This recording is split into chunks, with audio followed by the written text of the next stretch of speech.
going to bring in now as asset protection expert and best-selling author, that is Garrett Sutton, to see where things stand. Garrett, thanks for coming on. When we talk about big companies like McDonald's and Delta taking these proactive steps to protect themselves, what about small businesses? What should they be concerned on in the wake of the virus?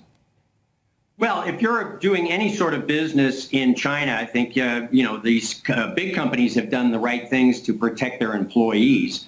But if you're a small business doing business in China and your supplies are going to be interrupted, I think you need to take steps to find alternative suppliers. If you are going to be involved in accusations of non-performance, I think you need to take steps right now to protect your assets. You need to be operating through a corporation or an LLC instead of in your individual name. If you get sued in that regard as an individual, all your personal assets are exposed. So now is the time to set up a corporation or an LLC for conducting your overseas business.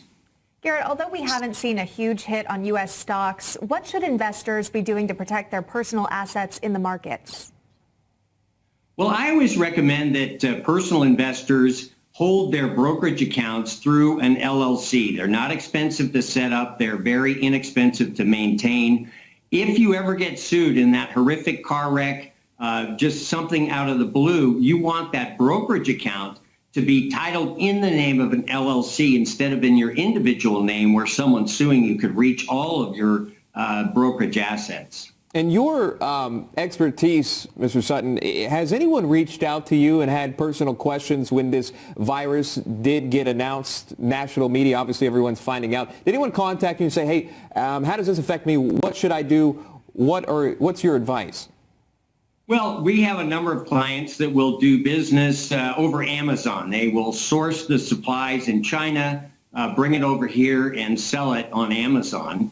And we have had some clients now set up entities rather than operate through their individual name because of coronavirus. What industries do you think are taking the biggest hits because of this virus? Well, I would say import-export, but certainly in the United States, a lot of people will sell real estate to Chinese citizens. They're not going to be able to come over and see the real estate. So there's going to be a slowdown in real estate investment activities certainly as well.